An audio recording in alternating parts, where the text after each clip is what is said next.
First up is Hotel Transylvania, Transformania, and full disclosure, I have not seen the 3 preceding films.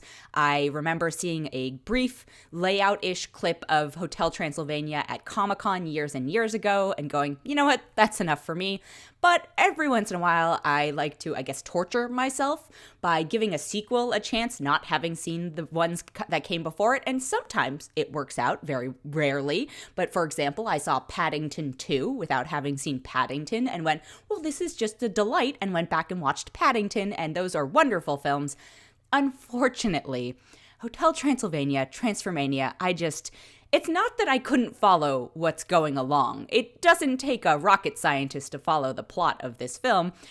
I just don't understand what the appeal of these films is. They are relentlessly zany. And I try to be very generous towards animated films because my background is in that. I have a lot of friends who work in animation and I know how much work goes into them. I also know how much work goes into a live action film, but I think people underestimate the amount of effort that goes into an animated feature in particular. But oh my God, this was just so hard to watch because it felt like at this point, all of the actors were phoning it in. I assume they were. I wouldn't blame them. I'm sure it's an easy paycheck at this point. Given the voice cast, you're like, yeah, all right, sure. Who would say no to a paycheck like this? It's got Selena Gomez, Andy Samberg, Jim Gaffigan, Catherine Hahn, Steve Buscemi, Molly Shannon, David Spade, Keegan-Michael Key, Fran Drescher, and I'm just like, you know what, do you get your money? I can't begrudge this. But as a person who doesn't have children, I would say a lot of animation is aimed at being family friendly. That doesn't mean adults can't enjoy it.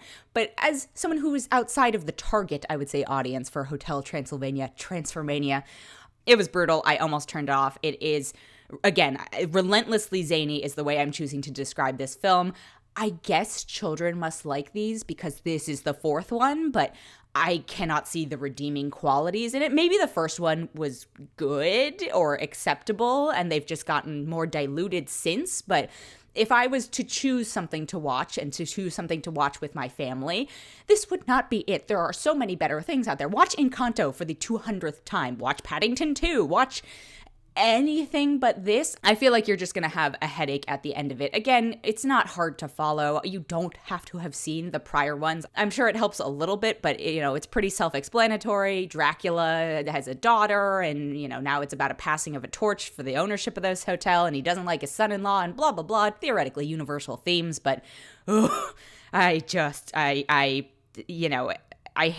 this for the 355 last week, but January is a rough time of year usually, and the fact that a Halloween movie, really, this should have been a Halloween movie, although ironically Scream came out this week, but I don't watch scary movies generally, so there is something to be said for this second week of January being a horror theme, but Hotel T, you'd think this should have come out in October. The fact that they moved it to January, I think, speaks volumes as to how they felt about how it would do. But, if you have Amazon Prime, it's included with your subscription. That's probably the nicest thing I can say for it. But if unless you are so desperate for something to watch this week with your kids, I would say far, far, far away from this. I'm going to give it 1.6 out of 5 because I even also feel like the animation itself was phoned in because, there's something to be said for pushing a cartoony style and having room to experiment. It's an opportunity for a lot of young animators to get something on their reel. You can point to your skills with this stuff, but even those sequences felt lacking. And so, if the voice acting's phoned in, if the script is just dull as hell, and the animation itself isn't even trying to showcase what the medium can do, what's the point? So I'm going to give it 1.6 out of 5. Next up is Peacemaker. It's a new series from HBO Max, and it's a spin-off of the latest Suicide Squad film from director-writer James Gunn. And I get it, James Gunn is not for everyone. However, I am a fan, especially of what he does in the superhero genre. So it stars John Cena as Peacemaker, who you could see in the last Suicide Squad movie. And look, I just have a thing for wrestlers turned more serious actors because there's a lot of acting involved in wrestling, let's be honest. So, The Rock is my number one, but I love someone like Dave Bautista and I love someone like John Cena. And ironically, Dave Bautista also well used by James Gunn in Guardians of the Galaxy as Drax. Very similar sort of actually vibes in terms of Peacemaker is a character who takes themselves so seriously, and the humor works as a byproduct of that. I think the thing that works most about Peacemaker is that everyone is so committed to the absurdity of what's going on. The physical comedy that's involved with these big, hulking, brutish-looking men, I just think it's a recipe for a lot of humor, especially if done right. And for me, at least, Peacemaker is done very, very right. I'm fully acknowledging this is not going to be for everyone. There's a lot of humor about sensitive topics, I would say, and hopefully you get that it's coming from a place of making fun of ignorance, not being ignorant itself. But it is a fine line, and I know a lot of people can struggle with that. I myself sometimes I'm like, did this cross the line? I don't think Peacemaker crosses the line, but I also will acknowledge that, you might be valid in feeling that it does or crosses the line for you. But I just think it's very funny. Peacemaker is basically a D-list superhero. I don't even know if he's considered a superhero, but he is roped in by the government in order to work on some clandestine operations. And then the show centers around him and the rest of the team. And the rest of the team is filled out by Steve Agee, Jennifer Holland, Danielle Brooks, Freddie Stroma, Chukwudi Iwuji, and Robert Patrick plays his father. He has an eagle sidekick. It's the right level for me of absurd. It's a lot bit violent, but again, I think the commitment to the bit essentially is what makes the show for me. And so if you liked Suicide Squad, if you liked Guardians of the Galaxy, I would say give this a chance. If you know from the get-go that this is really just off-putting to you, I think it's okay to skip it. But if you fall somewhere in between and you're, curious about it, I say give it a watch. They dropped the first 3 episodes. I had so much fun watching it. And also, the opening title sequence brings me so much joy. It's just so absurd, and I think it encapsulates sort of the weird vibe of it where, anyway, you just have to watch it. So please give it a chance. Peacemaker is on HBO. And the last thing I have this week is season 2 of Cheer. It's quite possible you've already binged it all already because it came out on Wednesday, but on the off chance you haven't, season 2 is out now. And I gotta say, season 1 felt like it came out of nowhere. I think the way I would describe the overall vibe of season 1 is ultimately one of positivity. You've got these elite level athletes doing these super impressive stunts. You've got their coach, who is a very intense but seemingly caring person.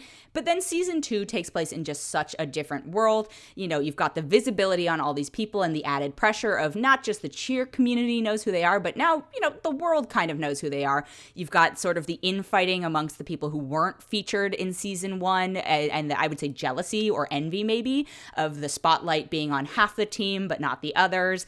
Then you've also got, some complicating real world factors in it addresses up front, some of the people from the team, some of the most uplifting people from the first season of the team, like, for example, spoilers, but not because if you've heard the news, Jerry, it's a very dark storyline. Jerry went to prison for doing a very bad thing, but then the show does reckon with that happening, and it doesn't shy away from it, but it's certainly not cheery. And then the other thing about season 2 is that it actually also includes a rival school from down the road, so you've got 2 teams that you're focusing on, and then just to add a cherry on top to all of it, COVID. So, I think it's a very different show in many senses. You also do have the things that made the core of the first season, in that you're still watching these elite athletes struggle with the challenges of the sport they are doing. You also get the backstories, which are, they are tough. You've got some returning characters who are compelling. You've got some new characters entering the fray. But, it's interesting because it's 3 episodes longer than the first season, and it did feel long, certainly. I remember blazing through the first season of Cheer. For season 2, I had to take a couple breaks, in part because just the emotional heaviness of it also was something that I needed to step away from for a moment. But if you liked season 1, I think you'll like season 2. There's enough of the DNA from the first season in terms of all the competition stuff to just keep you going through. You just have to reckon with the consequences of the world that season 2 takes place in. So season 2 of Cheer is out on Netflix now.